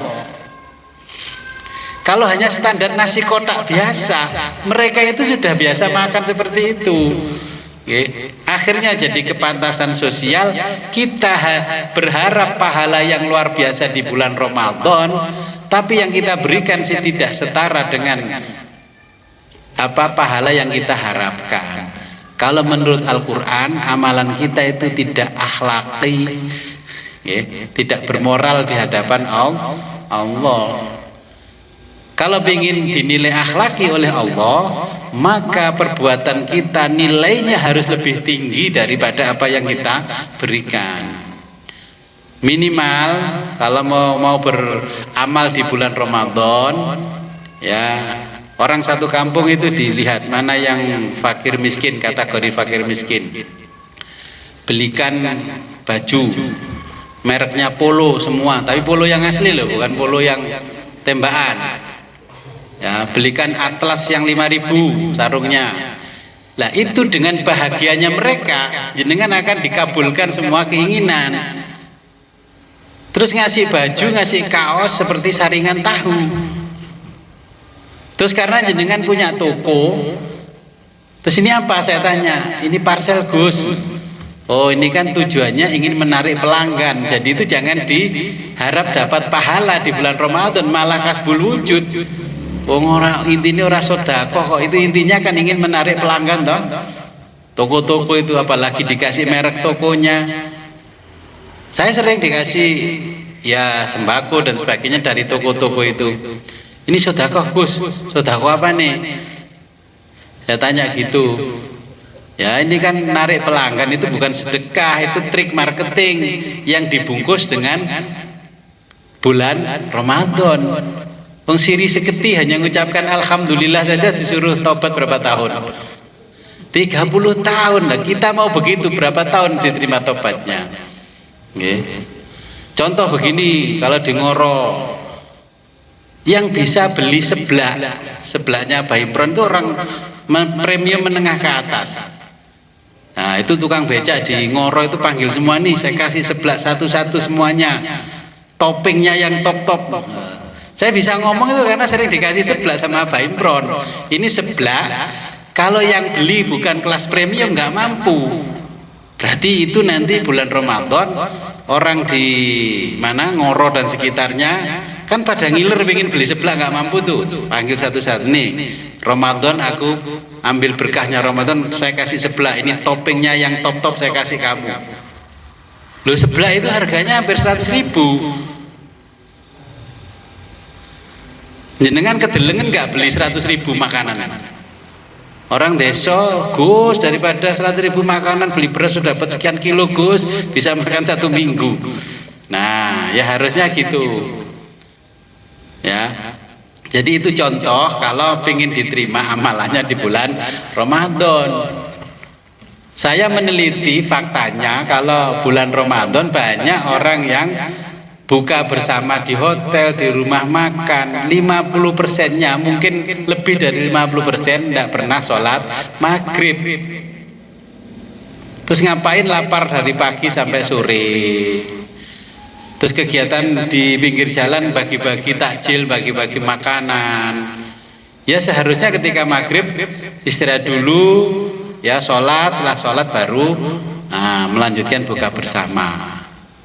Ya cari hotel yang rumah makannya, restonya itu bisa ngikuti kita, jadwalnya kita bisa tidak meninggalkan yang wajib, terus mengerjakan yang sunnah. Karena kita sudah ngajinya tasawuf, jadi ini jawaban untuk ahlu sufah, ya orang yang ngaji tasawuf. Kalau yang lain yang mereka nggak ngaji tasawuf ya biarin, jangan dikomentari karena itu termasuk amal soleh, kelasnya mereka. Kalau kelas kita soleh itu apa yang biasa kita makan, itulah yang dikasihkan ke orang lain. Oh kita makan pecel tumpang sudah nggak doyan kok ngasih sedekah orang lain pecel tumpang, itu nggak dinilai. Jenengan ngasih baju bekas kepada anak yatim ketika Ramadan, itu nggak dinilai sama Allah, namanya sedekah. Itu dinilai oleh Allah nitip buang sampah. Loh ini kita bicara tasawuf ya, bukan bicara di luar tasawuf. Kalau di luar tasawuf itu namanya latihan sedekah. Kalau kita sudah bicara bagaimana sedekah yang betul. Jenengan ngirim saya makanan setelah saya buka puasa itu kasbul wujud. Ngirim ke tetangga setelah buka puasa itu kasbul wujud. Kenapa? Karena jenengan dari si sore tadi, sorenya itu siang, tidak terbersit di kepala ini, saya mau ngasih tetangga saya namanya si A si B, enggak. Ketika makanan di rumah kelihatan banyak nggak habis dimakan oleh keluarga, cucunya dibilangin, nah ini tolong kasihkan ke sana ke sana. Jenengan itu sedekah apa nitip buang sampah? Ya kan? Kalau dari awal sudah jenengan niati, nak kita masak yang banyak, nanti sebelum maghrib datang, ini kasihkan ke sana ke sana. Ini bilang dari bapak, ini bilang dari kakek, dari nenek dan sebagainya. Itu yang diterima. Tapi ketika sudah kita makan, kelihatan makanan itu banyak, waduh mubazir ini kasihkan si A si B. Itu perbuatan itu tidak dinilai amal oleh Allah, malah dinilai kasbul wujud. Wong temannya dikasih makanan sisa, nitip buang sampah. Jadi itu bicaranya ahlu sufah, orang tasawuf. Wah kamu kok gitu sekarang ngajinya? Iya saya udah tahu ini kalau seperti ini kan bawa dosa ini, gak usah dikasihkan. Makanya pertanggungjawabannya berat. Kelihatannya kita amal tapi sebenarnya menghina. Ya, jadi kalau mau beramal di bulan Ramadan, yang amalan yang betul-betul amalan akhirat. Kita bisa menyeimbangkan kehidupan akhirat ya di bulan Ramadan. Maunya Allah itu kalau bisa ya kita setiap bulan dan setiap hari sepanjang tahun seperti Ramadan. Kenapa? Kalau Ramadan itu berkah, makanan minuman yang nggak laku di bulan biasa itu laku semuanya, habis semuanya. Itu membuktikan bahwa Ramadan itu berkah. Kenapa berkah? Karena kehidupan akhirat dan dunianya seimbang. Jenengan kalau nggak percaya, seimbangkan kehidupan jenengan dunia dan akhiratnya, nanti akan diseimbangkan oleh Allah kenikmatan itu. Coba makanan minuman yang bulan Ramadan dijual di pinggir jalan, kalau nggak bulan Ramadan nggak laku itu. Ya nggak laku. Oke, jadi kalau mau dinilai ibadah, jangan sampai mendekati yang kasbul wujud. Kalau mau buka bersama boleh, ya mengajak tetangga anak yatim boleh, tapi ya tetap sholat maghrib, ya tetap sholat tarweh. Faktanya yang buka bersama nggak pernah sholat tarweh. Saya sering sholat tarweh ya sendirian. Terus sebelah saya ngomong dalilnya Gus kan tidak wajib Gus sholat tarweh, ya emang nggak wajib. Nabi saja nggak pernah sholat tarawih di masjid kan Gus, ya nggak pernah. Apalagi di hotel seperti kita kan tambah nggak pernah lagi. Ya, jadi kira-kira seperti itu kalau sudut pandangnya ahli tasawuf. Iya, monggo Pak. Sini. Waalaikumsalam.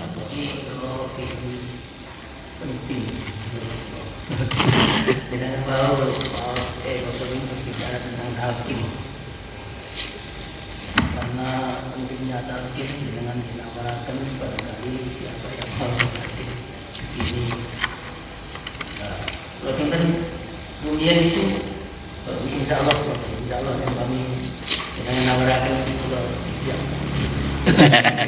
Tapi talqin yang dulu yang mau praktek pertama itu di Kolomen itu masuk talqin lah. Nggih. Kami menjadi talqin yang lebih serius artinya buku dari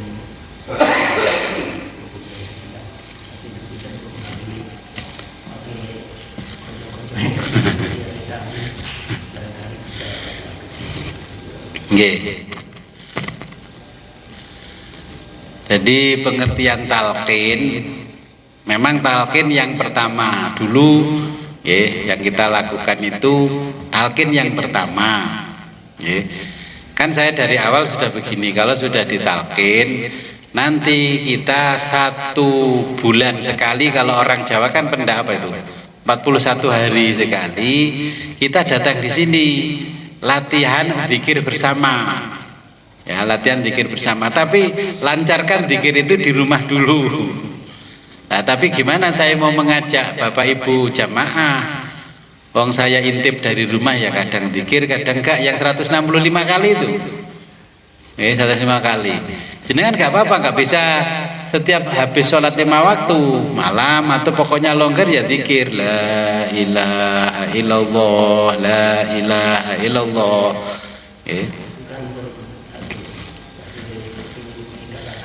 Nah nanti setelah itu bisa, kita zikir itu sudah bisa, maka kita talqin yang di atasnya. Kita prosesnya talqin yang di atas. Nanti bisanya bagaimana? Nah itu nanti kan setelah yang periode berikutnya. Nah makanya terus kemarin yang periode awal kan saya cerita di ngaji. Saya ketika habis nalkin yang pertama itu kan terdengar suara, kok ngaji kok biaya larang itu loh. Saya itu mikir apa diantara di tengah-tengah jenengan. Ya alhamdulillah bukan yang diantara jenengan ini, bukan. Kan saya kalau ngaji Kamis ini kan kalau saya kirim tau terjemahnya, fotokopi itu kan tergantung jenengan. Loh, tapi ini ngeluh kopi kok fotokopi itu. Nah dulu kan sudah saya kasih tahu kalau ngaji bersama saya kelasnya premium, kalau naik apa namanya pesawat ya pesawat yang kelas eksekutif, jangan naik pesawat yang kelas bisnis. Nah ternyata saya diberi jawaban oleh Allah, alhamdulillah bukan yang di tengah-tengah jenengan malam hari ini. Sebenarnya itu kan satu kejadian yang seharusnya Allah kayaknya memperingatkan saya harus selektif, harus selektif. Jalan menuju Allah itu harus selektif. Nah, nanti kalau sudah bicara al-ilmul batin, ilmu yang batin, itu ada lagi pelajaran talqinnya untuk yang batin. Di dalam sir itu ada aku. Itu yang di dalam sir ada aku, itulah nanti yang akan kita inikan. Terus kan beberapa yang kemarin kan gini, Gus, apakah saya akan bisa bertemu dengan Allah? Loh bisa sekali berjumpa dengan Allah. Allah itu tidak pernah terisolir dari diri kita. Yang terisolir itu kita karena kemaksiatan kita. Itu loh, ya. Terus kemarin juga banyak yang datang ke sini, ya jamaah ya, bukan jamaah yang setiap Kamis. Ada yang jamaah tapi nggak ngaji di Kamis, itu hanya mendengarkan YouTube-nya kita ngaji. Tanya yang namanya ma'rifatun nafas. Orang ma'rifat itu bagaimana sih?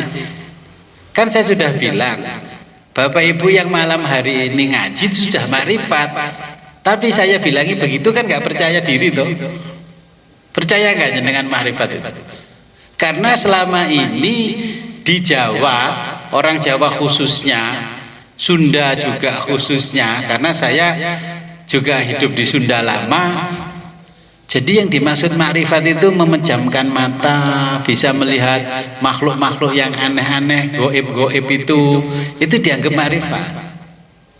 Nabi yang pertama mengajarkan makrifatun nafas kalau kita ingin melanjutkan perjalanan makrifatullah. Kan Allah sudah menyampaikan ke kita, yang membuat kita hidup itu apa sih? Ruh kan? Ruhnya itu ruh siapa? Ya ruh itu kan ruhnya Allah. Nah kenapa nyari Allah ke gunung-gunung, ke laut-laut? Allah itu sudah ada pada diri kita.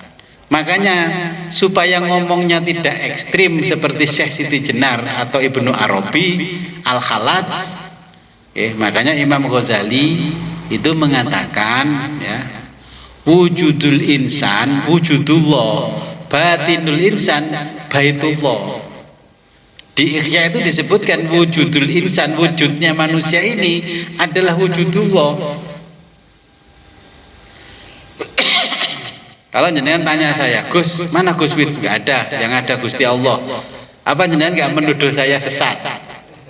Padahal itu benar, yang benar itu ya itu. Yang ngomong hari ini ya Allah, yang mendengarkan ya Allah, yang ngaji ya Allah, yang baca kitab itu ya Allah. Karena masih ada ruh-ruhnya Allah ada di kita. Kenapa lari ke hutan, lari ke laut-laut mencari Allah yang tidak jelas? Ruh kita ini kan ya sudah ruhnya Allah. Hanya karena kita terisolir itu karena dosa-dosa kasbul wujud, tinggal kita membuka tabir itu yang katanya Nabi tadi kan ada 30.000. Terus jenengan mengalami kasbul wujud berapa tahun? Kenal kitab ini usianya 60 tahun. Jadi 0 sampai 60 itu ketebalannya berapa? Nah, okay. Jadi harus sabar melalui beberapa tahapan, tahapan. Sahabat Nabi pun ditalkin pertama oleh Kanjeng Nabi, akhirnya ditalkin kedua, ketiga dan seterusnya sampai dikatakan oleh Nabi, inilah namanya al-faqih. Faqih itu dulu sebutan orang yang paham dunia dan akhirat, tapi fikih hari ini ulama ahli fikih, ahli hukum. Padahal jelas-jelas di Al-Quran tidak ada yang menyebutkan al-faqih itu jurisprudensi, kan tidak ada. Ya. Makanya tafaqquh fiddin, orang yang paham agama. Jadi semuanya memang mulai proses ya. Nanti kapan hari ada beberapa jamaah itu ke sini, tanya ke saya, kapan Mbah kita zikir bersama, sito sing liya-liyane cik maju mundur. Nanti kita mulai habis lebaran saja, okay. Kalau zikir bersama itu harus duduk bersama, bukan zoom bersama, enggak. Itu yang masih saya pikirkan kan yang rumahnya jauh ini yang di zoom. Saya khawatir, waduh mau zikir perjalanan ke Badas kan sudah membuang tol berapa itu. Terus yang nggak punya barcode-nya Pertamina harusnya Pertamax 12.400. Kan itu yang menjadi pikiran saya kan seperti itu. Daripada jatuhnya kasbul wujud, nanti saya selektif saja yang bener-bener ikhlasnya lillahi ta'ala. Bukan lillahi ta'ala lagi, wis lebih lillahi ta'ala.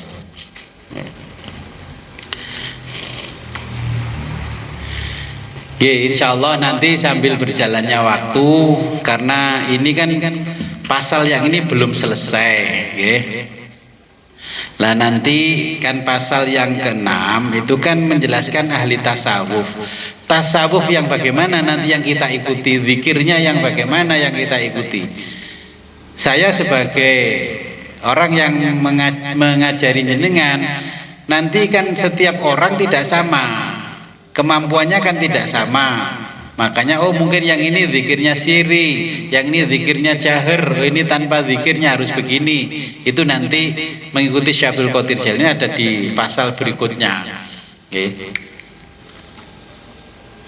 Orang kan kadang ada yang hanya pengennya dapat karomah-karomah saja. Ya sepenting urip kowe enak oleh karomah. Tantangannya nanti semakin ke sana, dunia kita semakin lengket kayak terpelet. Akhirnya keakhiratan kita ini terganggu. Biasanya kalau oleh orderannya akeh. Biasanya ngeluh gak punya uang, sekarang ngeluh gak punya waktu. Loh ya kan gitu toh.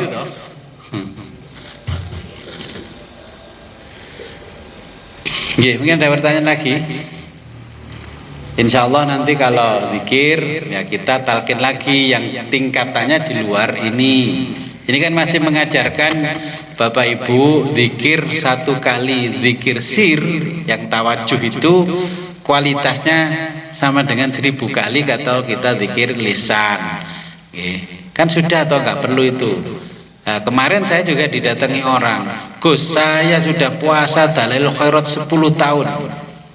Saya begini-gini. Ya saya bilang 10 tahun kalau kualitasnya kayak kapas ya sama juga, bohong. Kalau jamaah saya Dalailul Khairat cukup 1 minggu, kualitasnya sama dengan 10 tahun. Kalau orang Jawa kan puasa 3 hari sama dengan 41 hari. Ya gitu loh. Kalau ibarat kuliah, saya kuliah cukup 3 tahun sudah S2 lulus. Loh, ikut apa? Ya ada jalur fast track, ya ikut fast track. Sama saya punya ponakan, Kedokteran itu lulus cuma 3 tahun. 3 tahun setengah sudah jadi dokter. Kenapa begitu? Ya pinter. Nah itulah yang kita cari, bagaimana kedokteran harusnya 5-6 tahun, dia 3,5 tahun sudah jadi. Kan bisa. S3 harusnya 4 tahun 5 tahun, kita 1,5 tahun bisa. Ya bisa kalau kita bisa menjalankan itu. Ya jadi belajar zikir 1 kali sama dengan kualitasnya 1000 kali. Wong dina tinggal tawajuh saja. Allah, Allah, Allah, Allah 1000 kali kan sama dengan berapa? Tapi kan saya lihat dengan 10 menit tempatnya wis kesel gini. Allah. Saya itu kadang pengen ketawa gitu. Akhirnya ya sudahlah, saya nggak usah sholat, nggak usah melihat jamaah yang zikir-zikir. Zikir, tawajuh, ya posisi ke kiri, Allah, Allah, Allah. Saya perhatikan jujur saja, dengan maksimal 15 menit itu wis ngur sulo alias mengeluh. Yeah.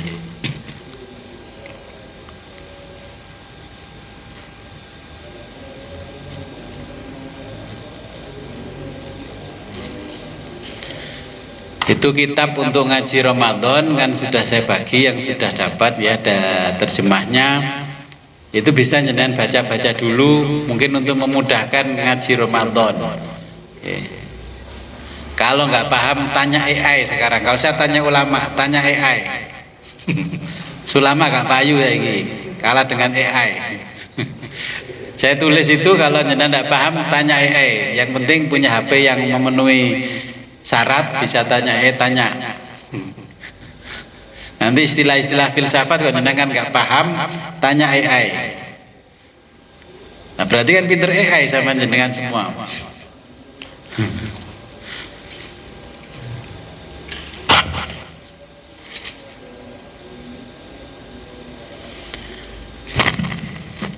Nah kemarin juga ada yang datang tanya gini, kok Sirul Asror Gus? Saya pernah mendengar Kiai Said, ya, Profesor Dr.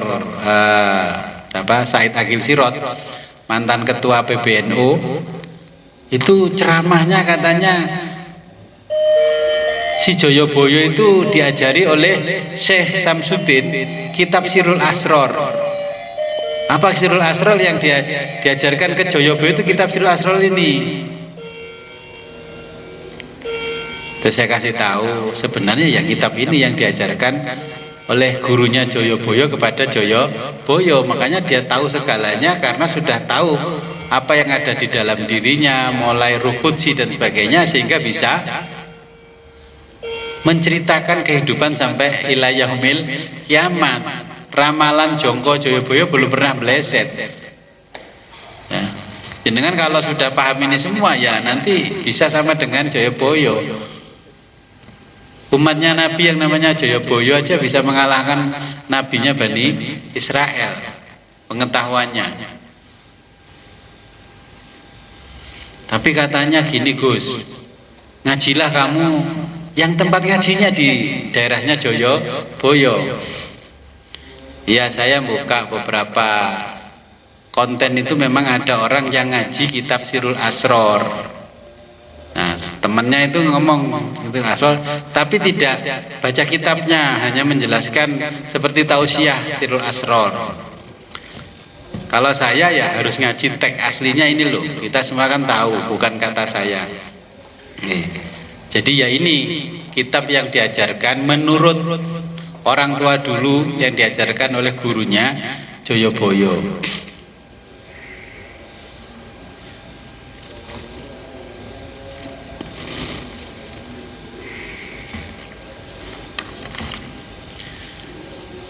Ya jelas.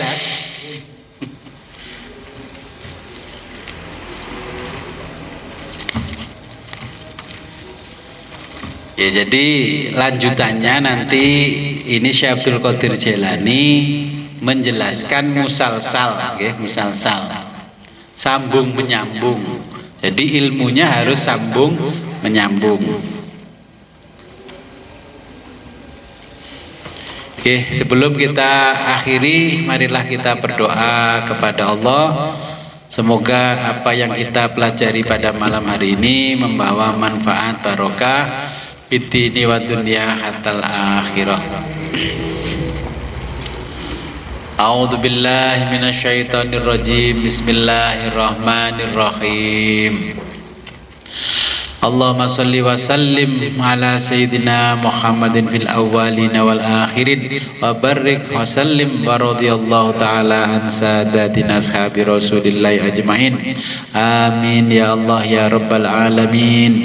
Allahumma faqihna wa faqih talamidana fid din wa 'allimna wa 'allimhum at-ta'wil. Allahumma arham ummat sayyidina Muhammad. Allahumma ajbur ummat sayyidina Muhammad. Allahumma aslih ummat sayyidina Muhammad. Allahumma farij an ummat sayyidina Muhammadin sallallahu alaihi wasallam. Allahumma anfa'na bima 'allamtana wa 'allimna ma yanfa'una wa zidna ilman yaqinan. Walhamdulillahi ala kulli hal wa na'udzu billahi min kulli hali ahli nar. Rabbana taqabbal minna innaka antas samiul alim wa tub alaina innaka antat tawwabur rahim. Allahumma hdina siratal mustaqim. Allahumma hdina siratal mustaqim. Allahumma hdina siratal mustaqim. Siratal ladzina an'amta 'alaihim minan nabiyyin wasiddiqin wasyuhada'i wassolihin wa hasuna ulaika rafiqa. Dzalikal fadlu minallahi wa kafa billahi alima. Allahumma ya syahidan ghaira ghaibin wa ya ghaliban ghaira maghlubin wa ya qariban ghaira ba'idin. Ij'al min amrina ya Allah farja wa makhraja ya surihal mustasqirin wa ya ghiyasal mustaghisin. Innaka ta'lamu ma kana wa ta'lamu khalana wa la yafa 'alaika syai'un min umurina. Rabbana atina fid dunya hasanah wa fil akhirati hasanah wa qina adzabannar. Wa shalli wa sallim ala jamil anbiya'i wal mursalin walhamdulillahi rabbil alamin. Al-Fatihah. A'udzu billahi minasyaitonir rajim.